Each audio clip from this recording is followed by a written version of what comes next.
Welcome to this tutorial of how to paint an Ork Boy. Now, a few little housekeeping things. This will not show you how to paint a golden demon level of Ork Boy. This is just a quick way I use to paint them when I want to get lots painted quickly. When I show you how to paint it, I won't be cutting out any steps. I won't be cutting out any paintbrushes like some videos where they paint a few strokes and then fade out to when it's all done. You'll be seeing every paint stroke I make. Of course, the monotony will be sped up because I'll be running at 3, 5 or 10 times speed to get through some parts faster. But if you want to see every paint stroke, feel free to slow it down.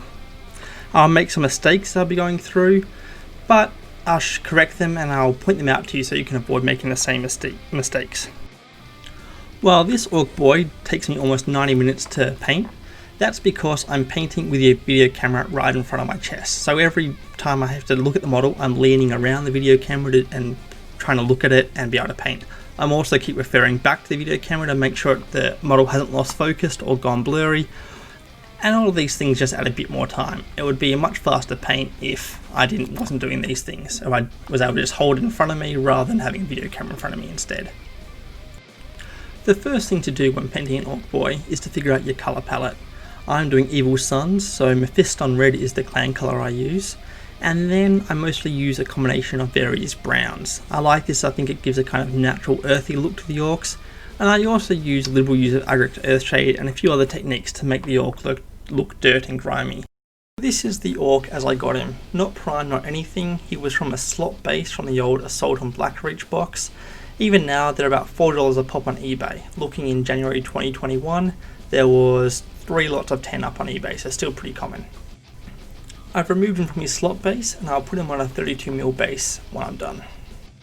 After priming black, the first colour is going to be Warg Flesh, and this will just go over all the skin.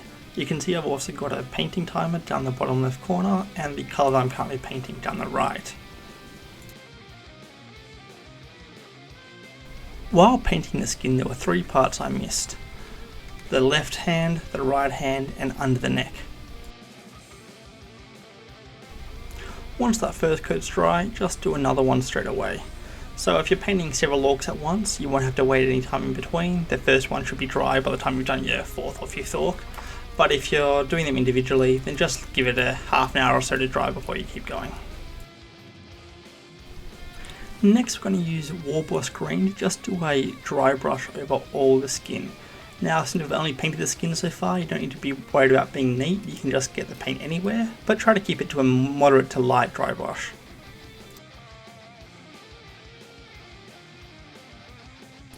Next we're going to start on the clan colour, Mephiston Red, and we're just going to do the pants to start off with. When doing the pants, I missed this belt loop. I go back and get it later, but save yourself the trouble and get it now.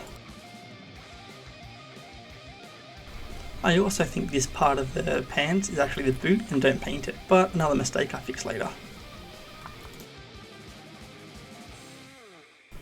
Once that first coat dries, we go right on to the second coat of Mephiston Red, or whatever clan colour you're using.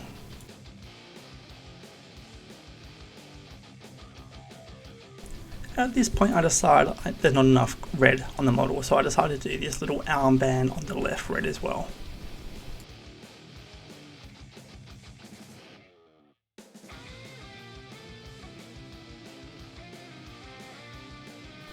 Next we'll grab Mournfang Brown and start on the Orc vest. So give a coat to the whole vest, but avoid the straps and things because we'll be doing those a different colour soon.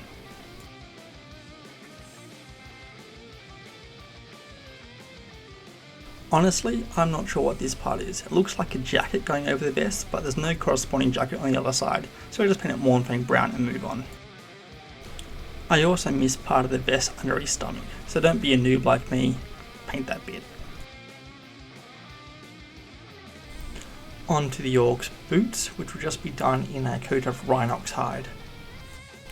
Rhinox hide's a fairly strong colour, so you should be able to go over any red you got on the boots quite easily. Now back to Mephiston Red.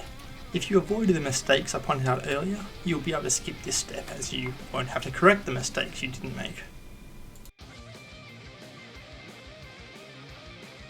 Now for the second coat of Mournfang Brown. Pretty self-explanatory, just go over the first coat with a second.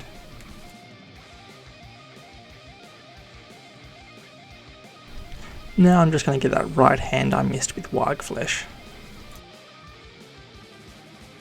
If your first coat is dry, we'll put another coat of Rhinox hide on the boots.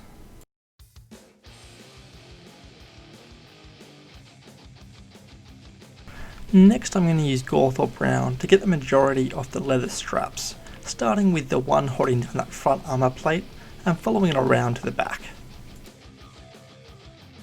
Next up is that leather strap on the right arm. From there, the strap on the right leg.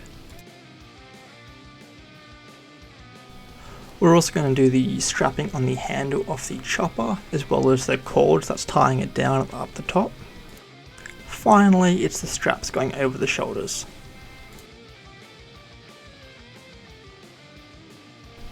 Wait for that to dry and do a second coat of Gawthor Brown over it all. Again, if you're doing multiple models, you probably won't even have any downtime. The first coat will probably be dry by the time you get to the second. Next we'll be doing Scrag Brown on the Ork's belt and the glove on his right hand side. Now Scrag Brown can go on a bit thin, so reduce the temptation to just apply it on really thickly. We'll just do a second coat and if needed a third. Once that's dry, put on the second coat, and if needed, put in a third after that.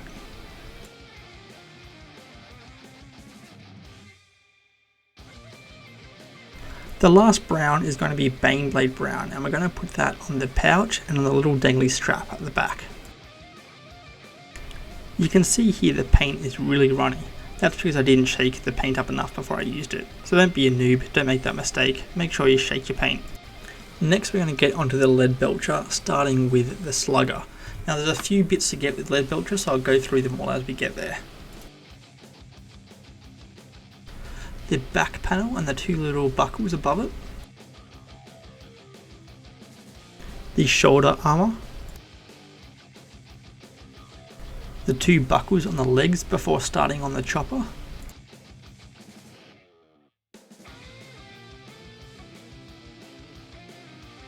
The front armour plate and buckles. The steel caps on the boots. And finally the belt buckle.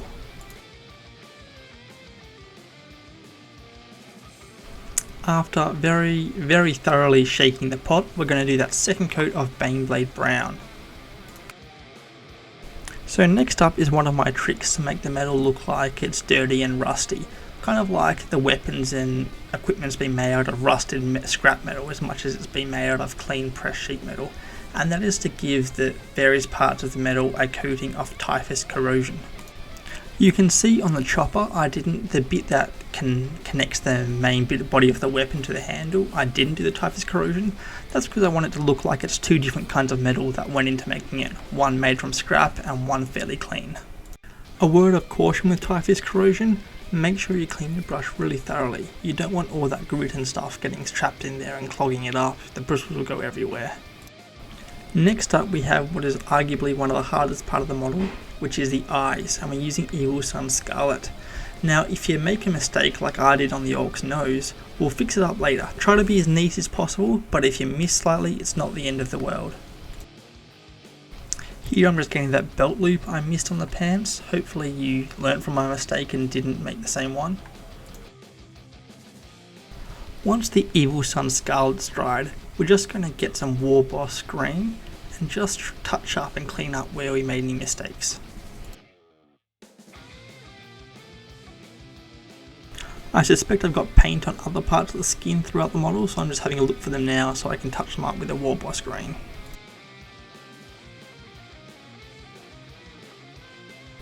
Now next up is one of my favourite steps when painting an Ork, and that's putting on Biotan green all over the flesh. The reason it's one of my favourite steps is because as you put it on, your model instantly looks 2 or 3 times better. It's just one of those magical things about shades.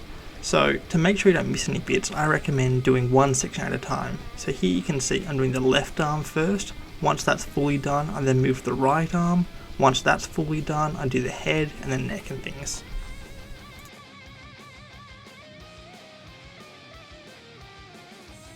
Once the bile tangerine is dry, we're going to do sharp debone on the teeth, fingernails and the skull on the bottom of the chopper. The reason we're doing the teeth and nails now is so we don't get any of the bile tangerine on them. The green would stick out really easily on the light cream of the sharp debone. This way we can rest assured we're not going to worry about getting the wash on them at all, and we can keep being messy when we did apply the wash. Unfortunately, I missed doing sharp debone on the tooth coming off the earring here. Next we're going to put Retributor armor on the 2 earrings, and it's at this point I realise I missed that tooth. So while it's fresh in my mind, I'll just go get the first coat of sharp debone on that tooth now. Now we're going to finish off the metal by giving a dry brush of lead belcher over all of the typhus corrosion. This just brings it back to that metal colour, but still makes it look rustic or beaten, dirty, grimy, whatever you want to call it. This is also a good opportunity to touch up any bits of lead belcher you've missed. The penultimate step in this model is the second coat of sharp debone. When doing the teeth, just remember you're trying to get everything in the mouth. Don't worry if it looks like it should be a tongue or something, just get everything in the mouth that's not lips. And the final step is Agrax Earthshade on everything that isn't the skin. Just like the bile tangerine, this instantly makes the model look a lot better. It gives it much more depth and overall gives it more of that dirty, grimy kind of feel. You'll especially notice it when you do the teeth. Now, like the bile tan, it's important to try to just do one section at a time so you don't miss anything. So I'm starting with the left arm, then when the left arm's done I move to the right arm, when that's done I do the pants, then I do the chest, and then I do the teeth.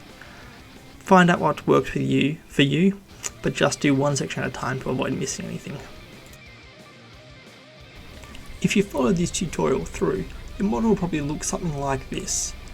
Now, it took me an hour and 14 minutes to get the model looking like this, but that's with all the mistakes I've been pointing out throughout the video and trying to work around a video camera right in front of me, which makes it a lot harder and takes a bit more time. If you're doing a few orcs at once, you'll be more efficient still. I hope you found this tutorial useful. If you have, please like, comment and subscribe to see what I'm doing next. If you've got any ideas for what you'd like to see me paint next, throw it in the comments. If you've got any tips or feedback to help myself or other viewers paint better, please let us know. Until next time, thanks for watching.